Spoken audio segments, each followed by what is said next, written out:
Ito yung nakaka-stress at makaka-depress sa ating mga senador. Kaya kalain nyo inamin po, inamin na ni Justice Chairman Andy Reyes Jr. ng Independent Commission for Infrastructure, Office of the President, na nag-iimbestiga sa scam, korupsyon, na meron daw 3 senador, pwedeng 2 kasalukuyang senador o 1 dating senador. Wow! So, ibig sabihin, kung meron pang 3, hindi doon kasama kasi nauna nang inirekomenda ng ICI before Office of the Ombudsman para kasuhan si Joel Villanueva at saka si Jingo Estrada. Ngayon, kung meron pang sinasabing 3, pwedeng 2 incumbent, 1 former, ako pwede tayong magkaroon ng kanya-kanyang interpretation at opinion tungkol dito. Kung merong 2 active, ay hindi mawawala dyan si Senador Chis Escudero. Kasi yan ang tumanggap ng donasyon at sinabing napakaraming nadalang budget. 15 billion umano ang nadalang proyekto sa Sorsogon. Di ba? Isa lang yun. Kung merong dati, baka hindi talaga nakakalimutan si dating Senador Bong Revilla na binanggit din sa mga nakaraang hearing. Ito sa pantaha ko lang, hindi ko sinabing sila yon. Sa pantaha ko lang. At ang isa pa, baka yung dating Public Works and Highway Secretary, na ngayon ay isa ring senador, Villar. Kasi siya ay kasama sa mga inimbestigahan ng ICI. So inuulit ko, yan ay aking sa pantaha, opinyon at pananaw. Posible bang sila? May kanya-kanya tayong paniniwala or observation. 2 aktibong senador at 1 dating senador. Malupit. Pero gano'n pa man, ito'y sinasabi ko, itong mga pangalang ito, hindi ko kayo pinangunahan.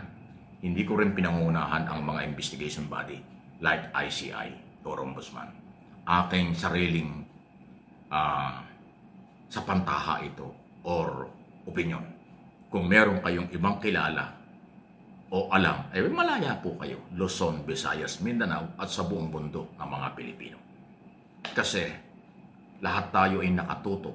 Meron tayo na ngayong karapatan at obligasyon na ating bantayan itong mga nangyayaring ito dahil tayo ang complainant, peoples of the Philippines. Ang complainant sa lahat ng kasong ito na ipapay ng gobyerno laban sa mga posibleng sangkot na mga korap, incumbent at mga dating opisyal, senador, congressman, taga-executive department, at siyempre, hindi makakawala ang mga korap kontraktor ng abuso sa pera ng bayan. Malinaw pa yan sa sikat ng araw. Okay? So, ayun yun.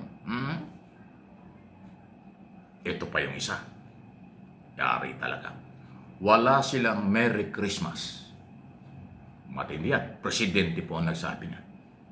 Wala daw Merry Christmas. Ibig sabihin, hindi magiging merry. Hindi pwedeng magiging masaya. Bakit kung makulong naman sila, ang lahat ng mga sangkot sa korupsyon, hindi pa naman sila guilty, kulong pa lang. Pwede rin naman sila magpasko sa loob ng kulungan, pwede naman silang dalawin ng kailang pamilya. Ayan. Pero Pangulong may sabi. Yan, Pangulo na. Kahapon po nag-press conference ng Pangulo. Yan ang sinabi niya. Lahat ng sabit, walang Merry Christmas. Sabi niya, sa kanyang tingin, sabi niya, hindi sa tingin, hindi alam ko. Sabi niya, hindi lang sa tingin ko, alam ko, makukulong bago magpasko. Kung sino yan, aabangan natin. Sinabi na rin niya ni Ombudsman Remulla, may makukulong bago magpasko. Sinabi rin ng Justice Reyes, may makukulong bago magpasko. Ulit-ulit na sinasabi ni Public Works and Highway Secretary Benz Dizon, magpapasko sa kulungan. Sabi nga niya, mga 40 raw . Pero ang Pangulo ang huling nagsalita. Walang Merry Christmas. Kulong talaga sila ngayong Pasko at Bagong Taon. Yan ang good news para sa lahat ng Pilipinong may-ari ng pera. Pag ang Pangulo nagsalita ng ganyan, tuloy-tuloy na yan. Ako naman naniniwala pag nakita ng mga justices ng Sandigang Bayan, kasi doon babagsak ang mga ebidensya, ang probable cause or basihan sa kasong plunder, automatic warrant of arrest. Yung hulihan, paghuli, yan ang ating aabangan. Ayan, aabangan natin. Uy, speaking of abangan natin, bakit merong balita na si dating Public Works and Highway Secretary Manny Bonoan nakalabas na raw ng bansa? Sabagay, wala pa rin namang naipapil na kaso laban sa kanya at walang warrant of arrest. So baka magaya yan kay Saldico. Umalis ng bansa, hindi na bumalik. Aba, wala na daw po sa bansa si dating Public Works and Highway Secretary Bonoan. Sa aking personal na opinion at pananaw, malaki din po ang kanyang responsibilidad at pananagutan dito sa scam na ito. Dahil sa loob ng 3 taon, sa ngayong kasalukuyang gobyerno, siya ang Public Works and Highway Secretary. Maraming nangyari. Ayan, ha?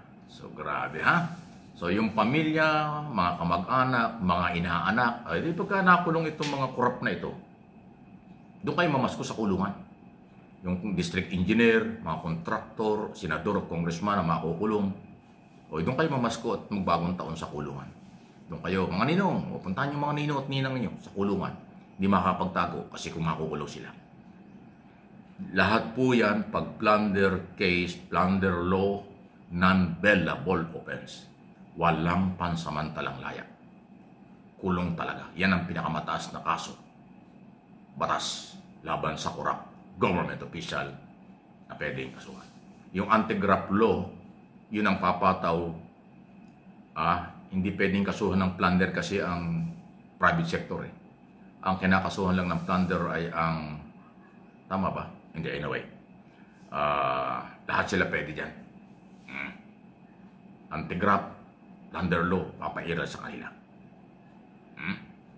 Sabi ng Pangulong Marcos, eto na ang aming ginawa. Nag-imbestiga, after 3 months, nag-imbestiga, naayos na yung mga dokumento, lahat ipapail ang kaso, tuloy-tuloy na. Hindi lang pwedeng sabay-sabay kasi sa dami, tuloy-tuloy na ang pagpapail ng kaso, tapos warrant of arrest. Eh pag sinabi ng Pangulong may makukulong sa Pasko, ano gagawin ng Sandigang Bayan? Siyempre, bibigyan nila ng priority yan. Hindi lang ibabaliwala yung sinabi ng Pangulo.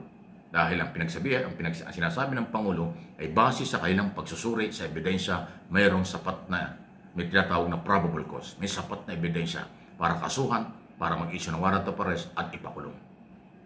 Sabi pa ng Pangulo, hindi lang mawawala yung hindi lang sila makukulong. Talagang walang Merry Christmas.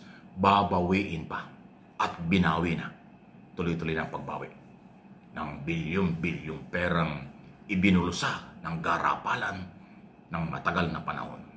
Mula sa Duterte administration hanggang sa 2.5 years ng Marcos administration. Kasi noong July, doon in-expose ng Pangulo nung nakaraang SONA.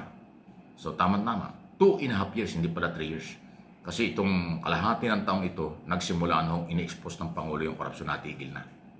So 2.5 years sa Marcos administration, 6 years kay Digong administration. Ano yung masasabi niya?